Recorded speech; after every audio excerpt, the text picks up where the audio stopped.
Hey everybody, back with you tonight. Elizabeth Nader with Jersey First TV. Tonight's episode is incredibly important. I want to welcome lawyer John Coyle. John, welcome to Jersey First TV.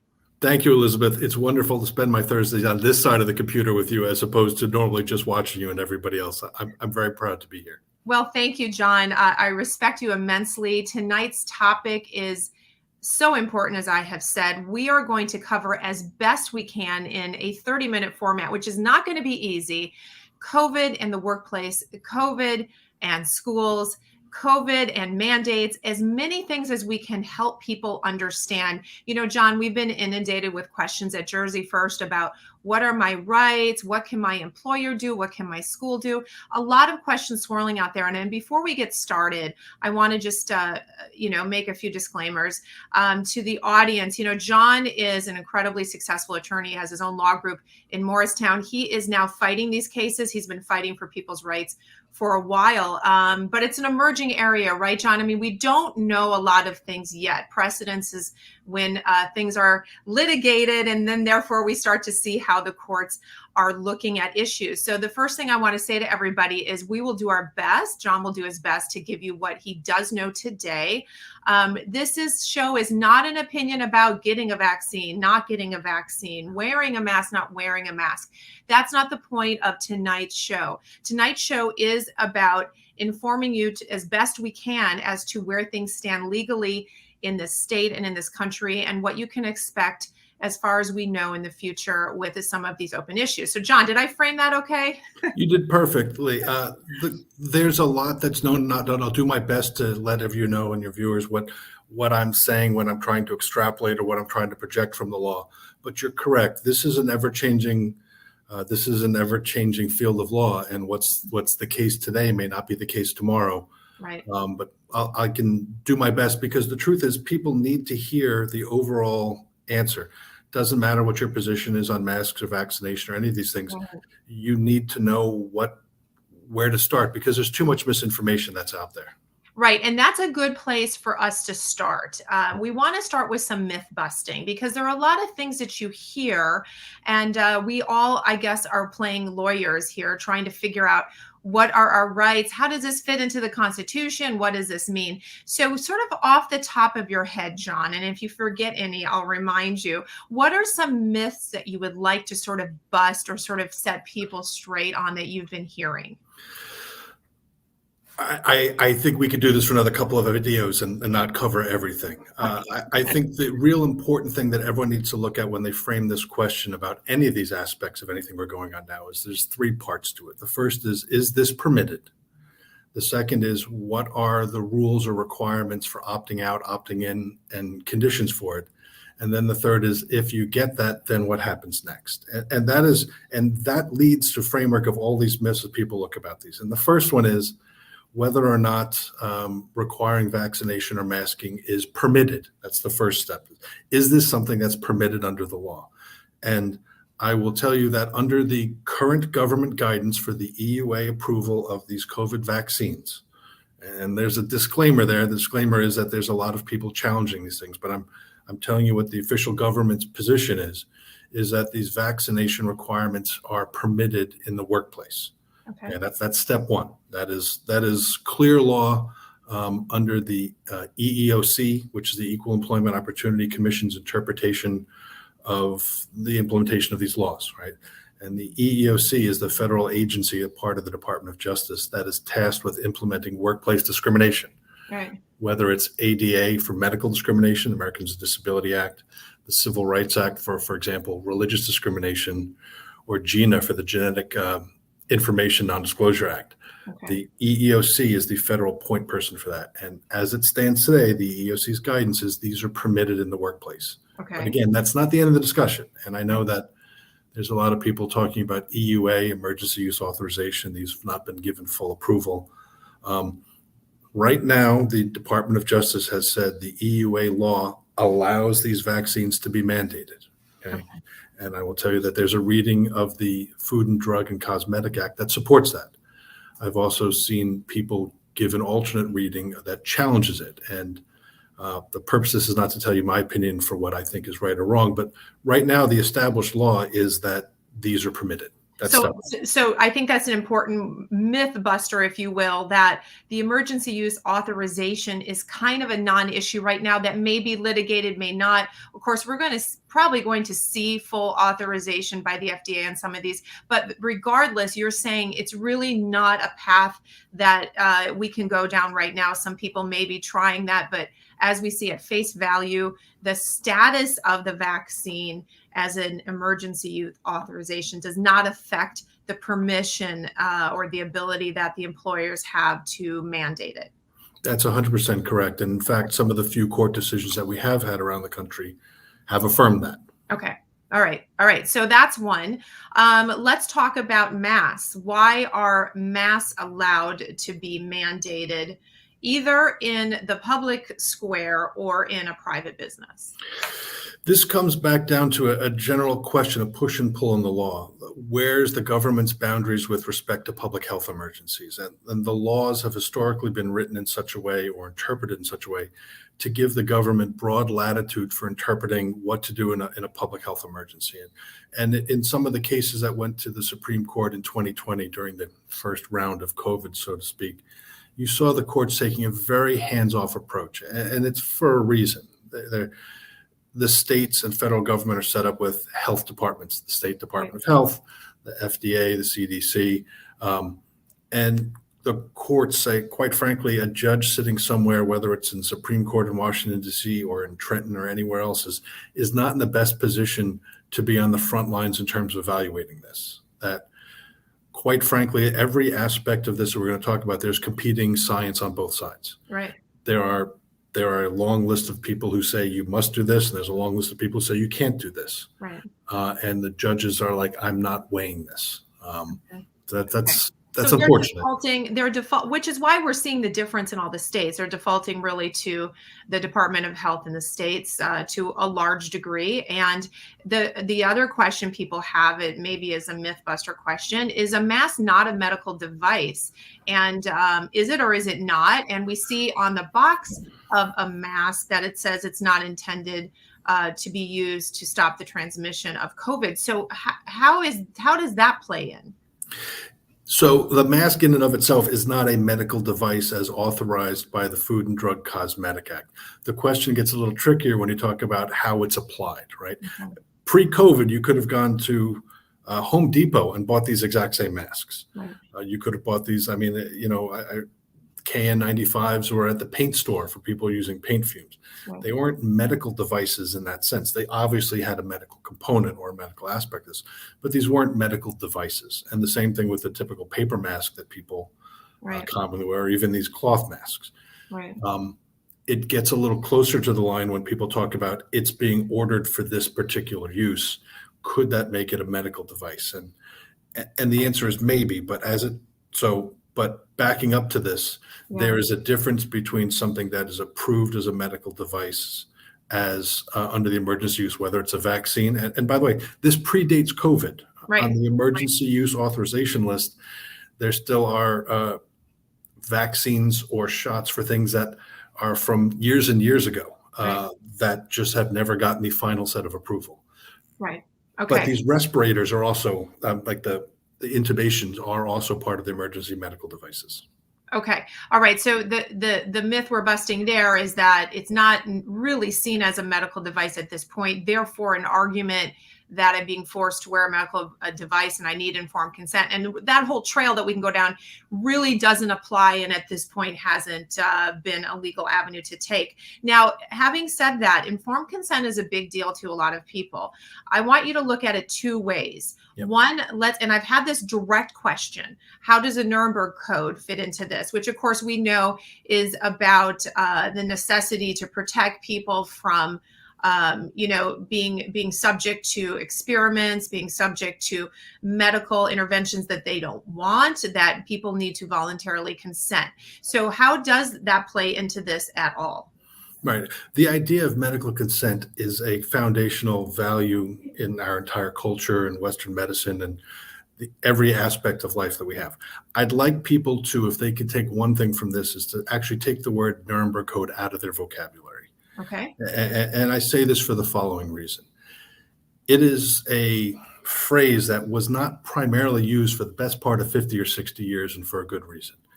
At the end of World War II, the Allies held a number of trials of Nazi war criminals in Nuremberg in Germany. Right. And out of those, there was a trial that was referred to as the doctor's trial, technically called USA versus Baker.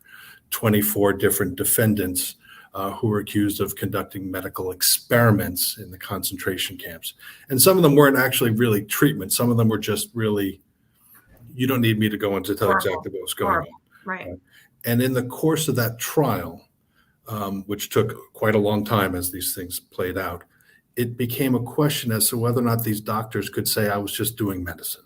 Okay. And the defense lawyers were raising this. These are just benefiting society by doing medicine. Okay. And in response to that possible defense, the prosecution team, which was doctors and lawyers and everybody else, came up with a list of guidelines where they said, these are the rules we'd like it to be for determining whether or not medical action is voluntary. Okay. And they came up with a list of 9 of them. Yeah. And at the time of the trial, the judges said, I'm going to expand that to be 12. When people look at the Nuremberg Code, they're referring to that list of 12 things. Okay. I'm going to put one disclaimer on this, and this is the reason why everyone's nodding along and saying, I'm familiar with this and everything else. None of those defendants were charged with violating this. None of them were charged with violating the Nuremberg Code, these 12 things that the judge came up with. None of them were charged with it. None of them were convicted of it. None of the aspects, as a matter of fact, of the 24 defendants, a number of them were acquitted of things. Yeah. And the ones that were convicted of crimes against humanity. Okay. The point is, since then, no country has ever adopted the Nuremberg Code, those 12 things or any permutation of that, as anything under any stretch of the war as law. Oh, interesting. So there really is no precedence. There really are no cases to point to, and this is in itself a concept that hasn't been applied. Well, okay, that's interesting. So we're going to stop saying that, but let's then translate to what informed consent is, because there's a relationship in terms of the concept. So what really is informed consent, and how does it apply to the mandates that we're seeing, to potentially a vaccine mandate? How is that either a protection against that, or just basically not a tool that can be used? I will tell you, informed consent in the law, at least as it applies to vaccines under the emergency use authorization, requires a patient who's going to get the vaccine to be shown the fact sheet for the vaccine. There's on the Food and Drug FDA website, there is a fact sheet that you can click on for each of these vaccines, and showing you that fact sheet is considered informed consent. That's all it is. All I have to do is be handed that sheet. And if there is a vaccine mandate, which we'll talk about a little bit later, it's enough to meet that requirement that the doctor or the medical professional, in this case, whatever, has handed me that document, and that is considered informed consent. But John, if I'm not consenting, how does that fit the definition? I chose my words carefully. It's the legal definition of informed consent under the EUA. Okay. And as we sit here as people who, regardless of your political affiliation, have the concept of rights and how you look at these things, that doesn't feel like informed consent. Right. As an analogy, I cut my hand and went to the hospital, and I'm sitting there and I have my hand cut open. I cut some tendons in my hand, and they hand me a thing that's got 4 pages front and back full of information, ask me to sign it on the bottom before they do surgery. And that's informed consent. Yeah. You're signing, and you're probably not reading it, but that's enough to meet that requirement. Okay. So we're going to get back to that a little bit with mandates. I want you to touch on something else, which is legal precedents. Yep. You know, a lot of these things now, it seems to people that it's going to have to be litigated. There's so much confusion over what is okay, what is not. We are starting to see some of this happen. There is a case, though, from the early 1900s regarding smallpox. Can you just quickly weigh in on whether or not that is a legal precedent that points to the right to mandate a vaccine universally? Sure. That's the Jacobson decision. That's the one that everyone's talking about, is the Supreme Court authorizing the right for vaccines, right? So I'm going to give you the lawyer answer, which is the following. It's precedent. And precedent simply means that a higher court has issued this. And in the court's hierarchy structure in this country, from traffic court, municipal court, state court, federal courts, the Supreme Court's at the top. So at the top of something, the Supreme Court's decision on something is binding precedentially on the lower courts below it, in the same way in which New Jersey's Supreme Court is binding on the appellate division, which is binding on the trial courts, et cetera, et cetera. So Jacobson is binding precedent, has not been reversed. Now, the tricky thing to remember this, the entire job of a lawyer, don't mean to minimize what we do here, is comparing and contrasting, okay? Everything is, we have a system we call a common law system, right? There are some states or some countries, for example, France is a statutory system. There's the law, it's in the statute, a court applies a statute. The court doesn't go beyond it. And as a matter of fact, their system is done that when a court case comes up on something, the legislature goes and amends the law, like in the middle of this. This is just their system. We descend from the English common law. Common law means judge-made decisions. We look to statutes, but we also look to precedent, okay? And every time you look to precedent, there's something that says this and something that says this. And on some level of specificity, everything is the same, and some level, everything's different. Okay. In the Jacobson decision, it required regarding smallpox requirements. Right. Violating them involved a $5 fine. And Mr. Jacobson had asserted a religious objection to this, and that was overturned by the court, or the court said basically, in looking at things in a public health emergency, we're allowed to require this, sorry, notwithstanding your religious beliefs. Okay. That decision has been used since then for an awful lot of basis. And on some level of specificity, you could say, well, that case supports the government allowing in a public health emergency to mandate treatment for smallpox or for another disease over a religious objection. Right. Which it does. It would appear that way. Right. It also could be said that the question of what somebody's rights are, if there was a requirement that says, I need you to get the COVID vaccine to go to college, and if you don't, you have to pay a $10 fine. The question of how the court's going to look at those rights and how it's implicated. I didn't move enough and my light turned off. Okay, hold on. We'll get that back on. This is live, so this is what happens. I love it. Okay. Okay, great. I need to be more animated. That's normally not a problem I have. Yeah. Or not have so much technology in your office. Sure, but yes. So the question of whether or not Jacobson is still controlling is an interesting question, and it comes down to whether or not you look at this and say this is the same or this is different. Right. I will say, and I don't want to go down a law rabbit hole here. Right. Jacobson has been used over the years to defend and as the basis for a lot of things that we would consider morally repugnant to this point. Okay. There's a famous, of course, case about the forced sterilization of people that society has deemed unfit. Right. Regenerations of imbeciles is too much. And they cited as that C. Jacobson as the defense for this. Okay. And in and of itself, that case from the Supreme Court has not been overturned. Okay. The law has been overturned that allowed people to be sterilized. But that case is still there, but precedence is not a guarantee. Like you said, you have to take into account, right? If you use that or you argue against it and what is different. But it brings up another point, which we need to discuss, which are exemptions. We have in New Jersey, a religious exemption and medical exemption. Do those apply only to school-age children, or are those available to adults as well as, for now, as long as the law stands, as valid exemptions to any mandated vaccine? So that's a great question. That's probably the central question we're really dealing with right now and everything going on. And so we got the first question we talked about earlier. Can your employer require you to get the vaccine as a condition for work? And the answer is yes. The question is, can you object to this? And as an adult person in the United States, and I'm choosing the United States, not even New Jersey, you have a First Amendment right to the free exercise of religion. Okay?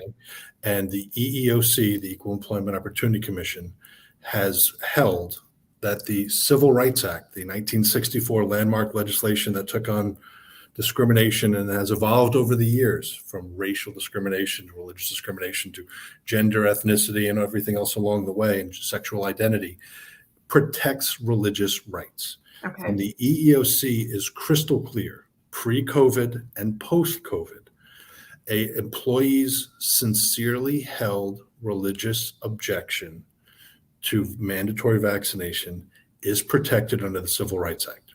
If you have a medical objection to vaccination, medical not objection. But if there's a medical reason that you shouldn't be doing this, the Americans with Disability Act would cover you under that, and you'd all go through the EEOC.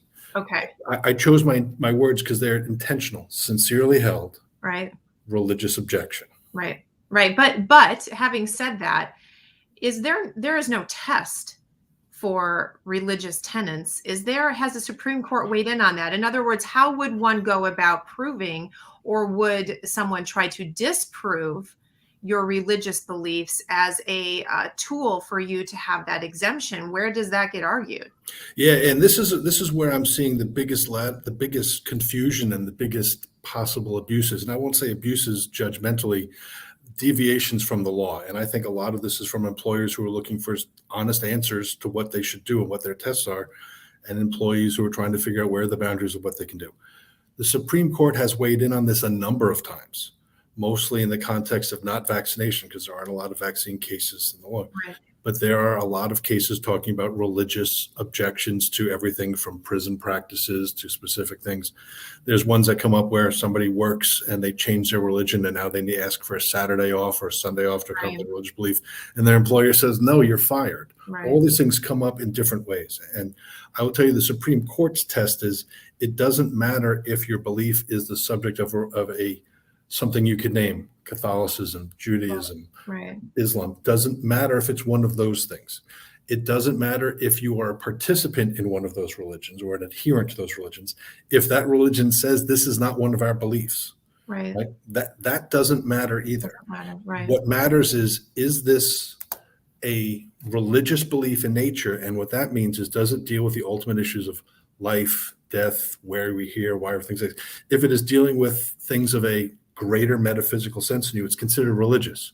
Okay. And then if the question is your sincerity of it, not even whether the religion is part of this. So that's an interesting piece of it, which we won't go down that rabbit hole too much, but sincerity might look at things like, how long have you claimed that? Have you previously vaccinated, but this is a vaccine you don't want? And for those wondering, other states have a philosophical exemption, which is a simple one to say, I don't want it, which allows you to cherry pick. So we're not going to go down that rabbit hole right now. That's another show for us to do, but religious exemptions still stand in New Jersey. Of course, there is I don't want to use the word consequence, because let me use the word you've used, accommodation. Yep. So if in my job, I claim a religious exemption or even a medical exemption to a mandated vaccine, that is acceptable unless, assuming the employer doesn't challenge it based on what we just discussed. However, they have to then give me proper accommodation. What that really means, John, is what? They could make me move my office, stay at home, wear a mask. What is an accommodation? The answer is any of those things, right? And the word intentionally is reasonable accommodation. And that's a term of art under the EEOC, whether it's dealing with disability or exemptions or any of those things. Reasonable accommodation doesn't mean I now say I don't want the vaccine, and the employer goes, okay, I accept this. And just one thing I didn't say earlier, the EEOC standard is an employer is supposed to accept an employee's assertion of religious belief unless they have an objective reason to question it. Right. And you mentioned some. There's an infinite list of objective reasons for it. Yeah. But the question of what's a reasonable accommodation is going to be the thing that I'm going to be able to give you the least specifics on. Right. Because what's reasonable today might be excessive tomorrow, might not be enough tomorrow. Right. And it might depend on your job, who you work with. What the EEOC participates in what they call the interactive process. That's working with an employer and an employee to talk about this. It's easy to understand the pre-COVID context.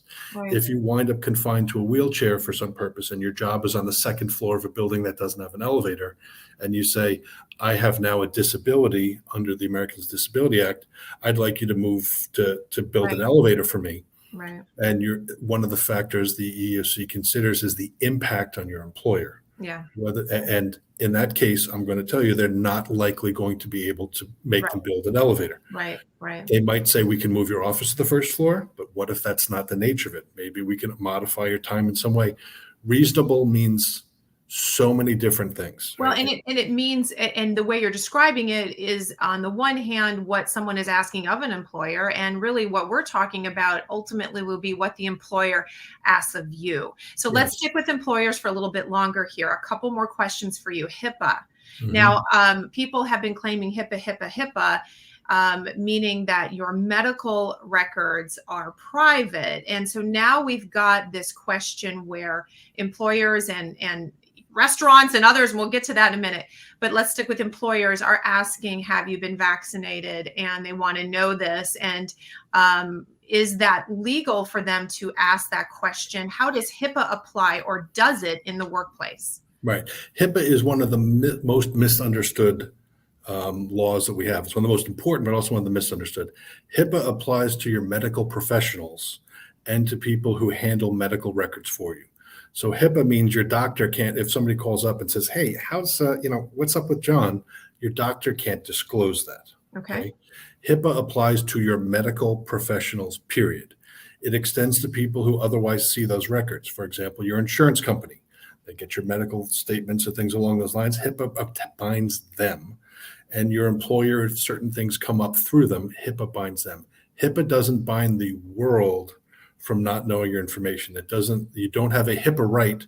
Hey, you can't ask me my condition. That's Right. a HIPAA violation.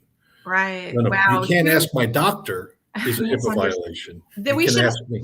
we should have started with that myth, because I mean, I know you hear that a lot, and so do I. So it's a narrow application. It is not universal. So Right. let me ask an obvious question then. If my employer mandates a vaccine and I choose not to get it, is it okay? And I don't know yet if this hasn't been litigated yet, but is it legal for that employer to make me wear a yellow lanyard indicating, or even continue to mask when others are not, which is another symbol, indicating that I am not vaccinated? Is that legal, or is that a civil rights infraction? It could be both. And that's the question. It comes down to intent. And I will tell you that the pre-COVID standard for this is a lot more defined. Okay. In the pre-COVID era, there were requirements for medical workers in New Jersey to get the flu vaccine. Right. And despite what a lot of people said, that you still had a religious exemption under it, as we discussed before. And when you had a religious exemption of it, and nurses or medical professionals had it, they were required to do certain things. Sometimes they were required to put a little blue dot on their badge that says they haven't been Right. vaccinated for the flu. They may have been asked to wear a mask during the time. In the interactive process in 2019 with another nurse that I was participating in for this, the question was, she offered to say, "I'll wear a mask during flu season." And the employer laughed and said, "That's ridiculous. Nobody would wear a mask for months at a time in a hospital." Oh my gosh, can we get that quote? That's amazing. Okay, so that's changed. So reasonable means something totally different all the time. But you can see, though, the Of concern. course. You can see, I guess, the obvious question. And again, I want to say to everybody, this is a question people have, whether they are wanting to get the shot or not get it. We want everyone to make that choice as they see fit for themselves and their family. But the obvious question is this segregation? And let's pivot a little bit to the Right. restaurants, because this is Yeah. coming out in any private business who is saying, you're allowed in, you're not allowed in, show me your papers. Now, there's a lot of emotion behind these statements. What are the legal arguments for or against those kind of positions? Right. So the current status of the law in New Jersey is places are allowed to voluntarily require masks, and they're required to do these things. Whether they're allowed to require vaccine status is really up in the air. And I will say this, that I've heard people say it's absolutely permitted, and I don't see them point to anything. And it seems repugnant to my concept of rights, regardless of your position on vaccination. But in a public health emergency, there's a lot of emergency orders flying back and forth and back and forth. And there might be something being filed right now that would change all this. I will tell you that in some states, for example, New York has passed broad laws about requiring vaccination proof to enter certain venues. I'm sure those are going to be challenged. Right. Uh, Right.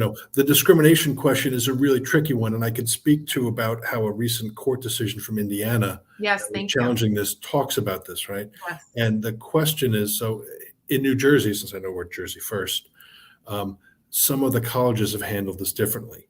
Some of the colleges have said if you're not vaccinated, you're not allowed in the dorms.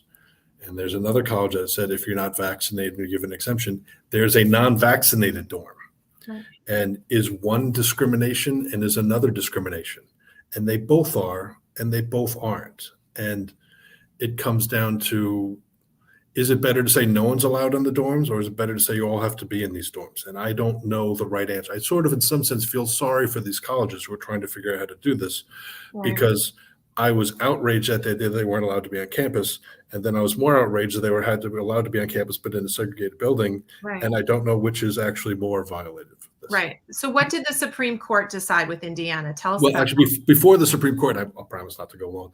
One of the questions, and it was a challenge to Indiana University's policies about this. And one of the things that was raised was that this is discriminatory, making unvaccinated kids wear the mask. Right. And the judge on the district court said it's not, because a lot of people are going to be wearing masks for different reasons.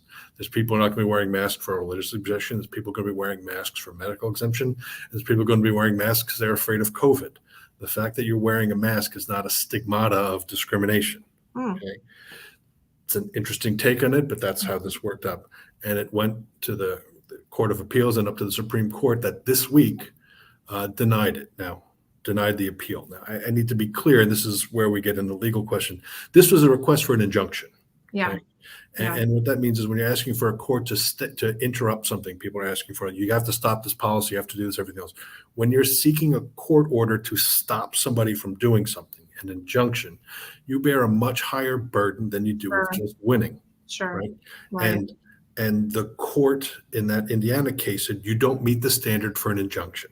Which is different than the court hearing it and making a legal decision. So once again, we're a little bit in no man's land because these cases have not been fully litigated. So we don't know yet where the court is going to land on all of that. I think another question that people would have is that if you work for a public entity, if you work for the state, do they have more rights or less rights than a private company to mandate shots, testing, masks? They have the same rights. And I say this in the terms of no matter what the state of New Jersey is going to pass for rules, regulations, and laws, the Civil Rights Act trumps anything the state of New Jersey does. Right. New Jersey can't violate the Civil Rights Act. They can't violate the federal constitutional rights. They can't violate all these things. So as it stands right now, and I chose the words at the beginning intentionally, any employee in the United States is governed by the Civil Rights Act, the Americans with Disability Act, GINA, and goes through the EEOC. There's public, private, state-owned, New Jersey, Alaska, wherever you are, it's the same standard. Okay. Now let me ask you about testing, because this is another one I think that we're not sure where that's going to go. We're starting to see some schools say, if you are unvaccinated, you have, and maybe you get contact traced, you have to test before you come back. We're also seeing some businesses or some other entities saying, well, okay, fine. If you don't want the vaccine, then we're going to raise the standard of testing, let's say twice a week, let's say on your own dime. That whole area of how often can you mandate testing? How often do you have to test? Is it on your own, financial wherewithal to do so? All of that category, have we seen any litigation with that yet? Yes, but nothing that's hit a point that I think we have a decision on it. Okay. Right? On a global level, on a workplace, this is still a question of accommodation. I had a client I was working with who did remote telehealth therapy, right? Pre-COVID and during COVID. And her employer said, you need to test twice a week because you're not vaccinated. And the question came, but she works at home through her computer. And we argued that that's not reasonable. Right. And her employer said, okay, you got me on this. You back up. Okay. There are people who say, I've opposed the nasal swab for various reasons. We don't need to literate all of them.